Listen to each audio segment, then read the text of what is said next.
Hey everyone, welcome back to No Bones Cooking Show. My name's Fraser. This is part 2 of the pizza dough video. I just decided to make a second part where we're gonna make Turkish pizza. So if you never had Turkish pizza before, you don't know what it is, now's a great time to learn. So I'm just starting right now with the lentil mixture. Typically Turkish pizza has like a thin layer of meat sauce, which is usually ground lamb or beef or pork or something like that. I just thought lentils would be a great option. So in this pot here, I'll just show you right now. We just have a pot with some brown lentils. These are just some dried mushrooms that we foraged, or actually that a friend foraged for me and gave to me. So just dried that. And then I'm gonna put 2 cloves of garlic in, and then just water, and then we're gonna cook that. And it's gonna be nice and flavorful. And we'll be back in, I don't know, 10-15 minutes when these are cooked. Alright, so as those lentils cook, we're gonna get going on a little spice mixture to add to this like really thin meat sauce that we're gonna make, or lentil sauce, I guess. So a little bit of cayenne, basically equal parts of all of these spices. Cayenne, then we have some cinnamon, some smoked paprika. I prefer smoked paprika over normal paprika. It just adds a nice like smoky depth of flavor. And then this is just a little bit of cumin. Mix that up. And we're gonna mix that into the lentils once they're done. Yeah, there's tons of spice mixes online. I'm just going with one that are kind of Turkish flavors that I saw from my research. But use whatever you want, you know?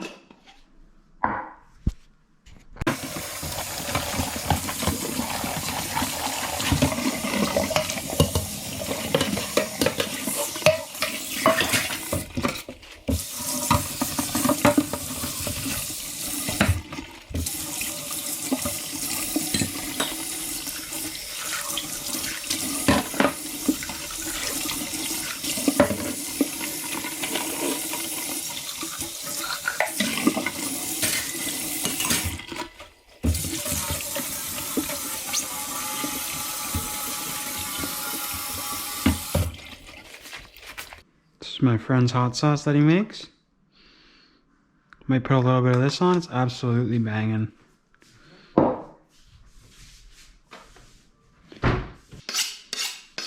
So with the rest of this kind of lentil sauce that we're doing, I have this sad looking quarter of an onion in the fridge. Just peel back that first layer. And then I'm just gonna do a fine dice on this. I just want everything to be the same size as the lentils. And I'm actually gonna overcook the lentils a little bit to make them extra mushy.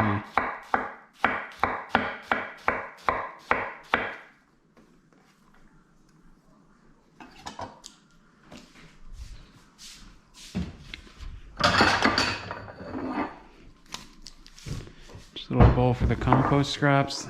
Nice and organized here. So we got the onions, and then it's the spice mix here.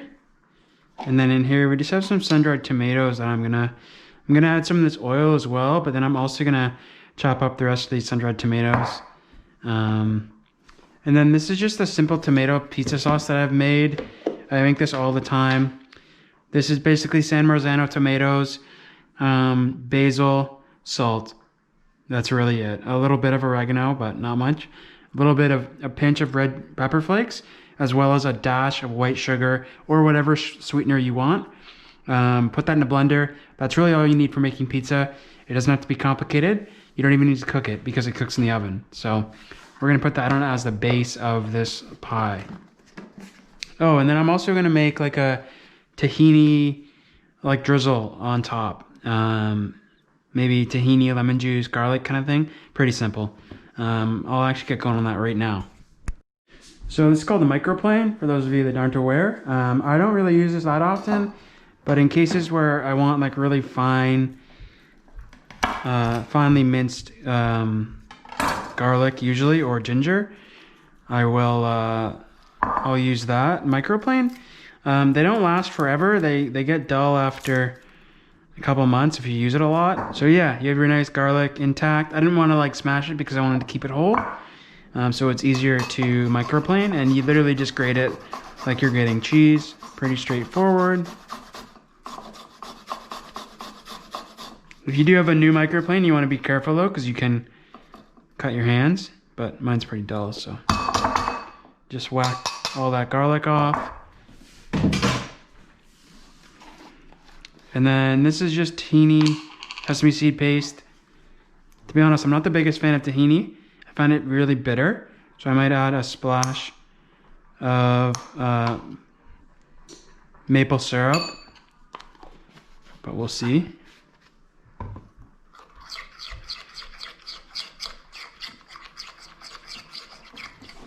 Gonna get a nice pinch of salt here.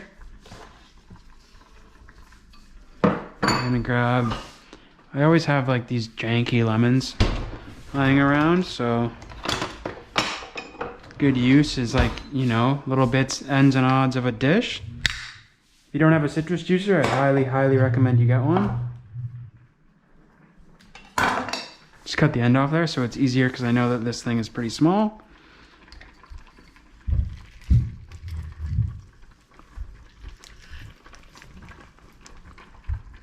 I like to tilt it to the side because usually it pulls up on the side there.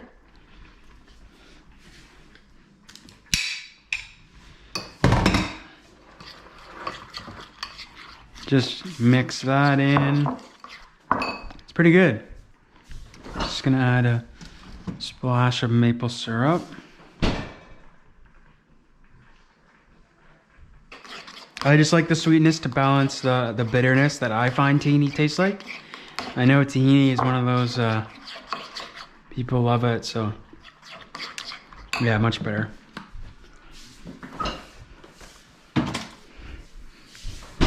Alright, so we got our tahini drizzle. It's a little thick. I might add some water to thin it out, actually, but I'm going to do that when I'm ready because it will just thicken it instantly again. So this is a bowl of flour that I had from the dough making video earlier. I'm going to use that same flour to shape the doughs. Might as well get going on this.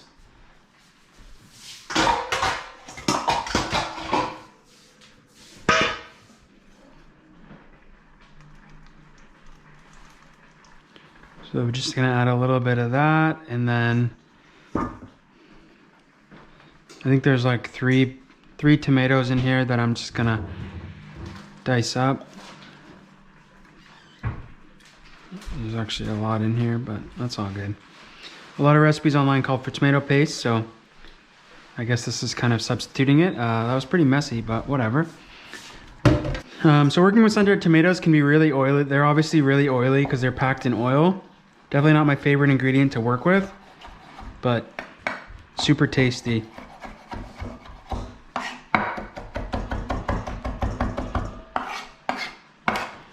Again, same kind of small dice, like a rough chop here.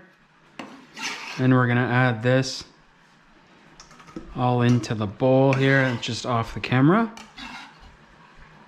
Or maybe it's on the camera, I don't know, it's a pretty wide angle. And then we're gonna add the onions.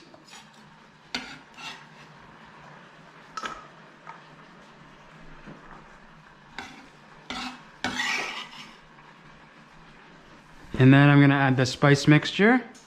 Lentils are almost ready, so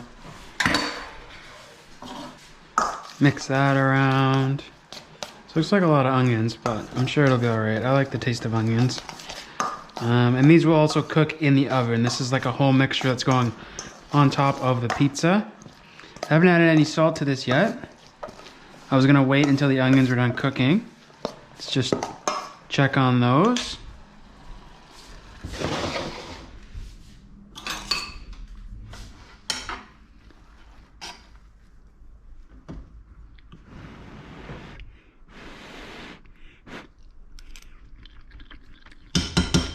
I'm gonna add a little bit more water and keep them going. Brown lentils are pretty, they take a long time to rip and cook at, so. You could use like split red lentils, that would cook a lot quicker. You could use canned lentils. You could use like beans, like chickpeas, black beans, kidney beans. I just like the small shape of the lentil. It's a nice, when it's like mashed kind of roughly, it has a nice kind of ground meat consistency. But yeah, I'm gonna check back with you guys in about 5-10 minutes. All right, so now I'm just gonna prep up some garnish. So this is just curly parsley. Big fan of curly parsley over flat parsley. I don't know why. It's just a lot better. I just cut off a little bit of the stem there because it was a little bit brown. So with herbs, you don't want to. Parsley's a little bit more forgiving, but herbs are very delicate, and you don't want to like go ham on it and like cut it up a bunch of times. But yeah. Anyways, feel free to use the stem. The stem there's lots of flavor in the stem. It's just extra fiber. So that's what I gotta say about that. You could use flat parsley, you could use cilantro, you could do basil, you could do mint. Mint would be really fresh and nice in here. Yeah, I might put a little bit, I'm gonna put a little bit actually in the mixture there. And I'm gonna clear off this station here because the lentils are almost done. And the kids gotta get rolling this dough out, so. I'm also sipping on a nice Cap Sauv, you know?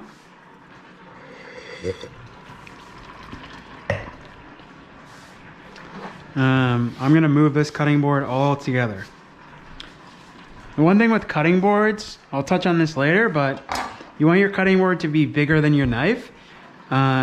Just so, you know, when you're cutting something, you're feeling more comfortable and there's always areas for your knife to go. There's nothing worse than like using a little cutting board like this size and like a big chef's knife and you're like always like on the sketchy edge and it's just like, it's not safe. So we're just gonna move this guy. I also have this mat under here to keep the cutting board from sliding around. Pretty pro tip there. If you don't have one of those mats, you can use just a damp dish cloth.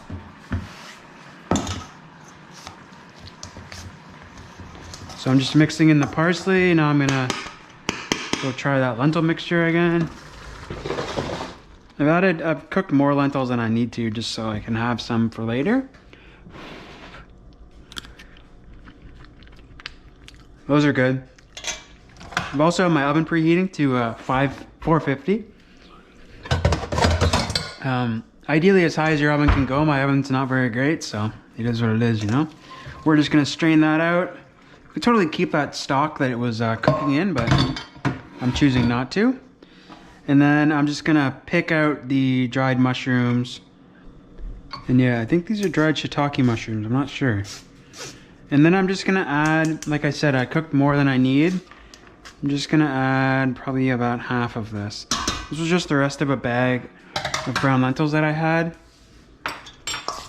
And then I'm just gonna mix that in.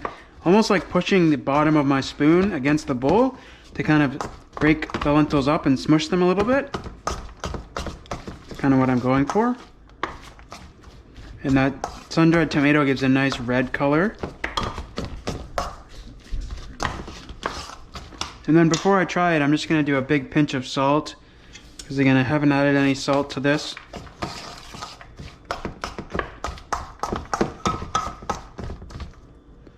Just a little bit of mushroom there, just pick that out.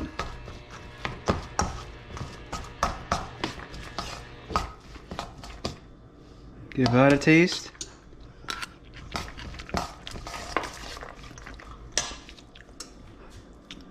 It's pretty spicy. Pretty good though. A little too much cayenne for me, but whatever. Alright, so we got our station cleared up. I have the world's smallest kitchen island. So it is what it is, you know? Alright, so now you have your bowl here. Put some flour down on the surface. I have 2 balls from earlier. I'm just gonna make one pie. I'm gonna use the bigger one. And then I'm gonna let that one ferment for another day. Again, to start, in the earlier video, you would have noticed me kind of make it into as tight of a ball as possible. That's because it's easier to make a round pizza when it's in a round ball. So you can see here, I'm just kind of pinching, not really right on the edge, but close to the edge, and that's forming a nice crust. And if you want to make a traditional pizza, you're well on your way at this point. You just kind of keep doing that, and I'm holding it at an angle so gravity will kind of do most of the work, and I'm just rotating it, pinching, rotating it. All right, so it's looking pretty good shape-wise. Now I'm gonna try and, so now to make a Turkish pizza, it's typically like an oval with like rounded edges, kind of like what I'm making in the flour here. So I'm gonna try and make that make it a bit longer. So basically I'm gonna be kind of picking two ends and kind of stretching those with my hands underneath the pizza like this. Sometimes pulling it like this too helps as well.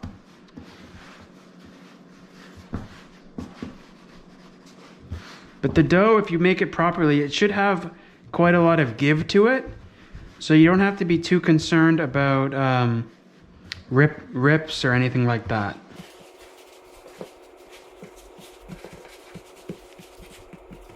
So now there's quite a lot in the center here that I'm trying to work towards the out. You kind of want an end shape kind of like that, but you can see as I let go, it all kind of shrinks together. So a good way to kind of stretch it some more is go underneath and just kind of like you're doing this, like separating your fingers. It's a great way to kind of stretch the pizza and also be like super in control on what you're doing.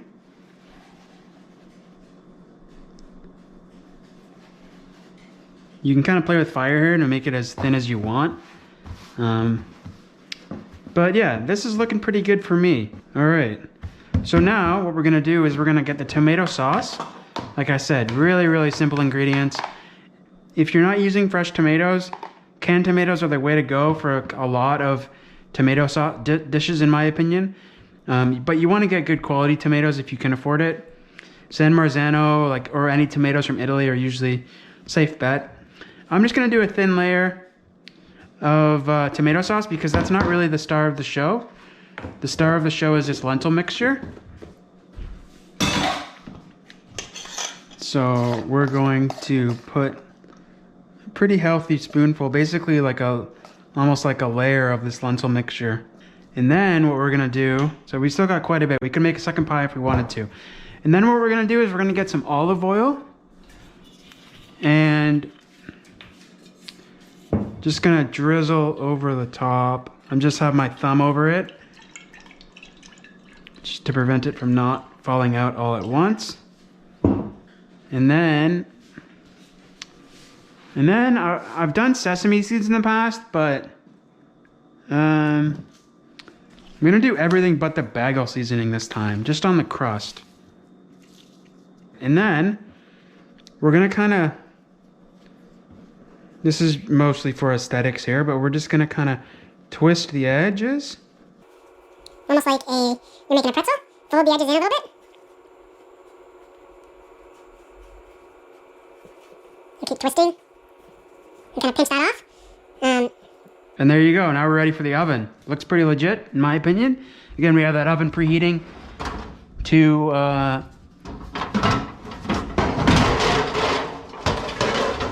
450. We have this dirty baking sheet. I find you can never get a clean baking sheet. And then we're just gonna dust this with some flour. Ideally, you'd use like cornmeal, or I really like using durum semolina flour. It's like a thicker, more dense flour. And then this is the tricky part. I'm running out of room on this counter, so just give me 1 second. Through the magic of TV, this will be back on the baking sheet. And we're back. I just kind of shimmied it on. I should have rolled the pizza out on the baking sheet. That's what I usually do, but you know, panicked in the limelight. So now I'm gonna pop this in the oven for 10-15 minutes, rotating it halfway. All right, it's been 15 minutes. The flour's a little burnt, but it doesn't matter. So there she is, looking pretty good.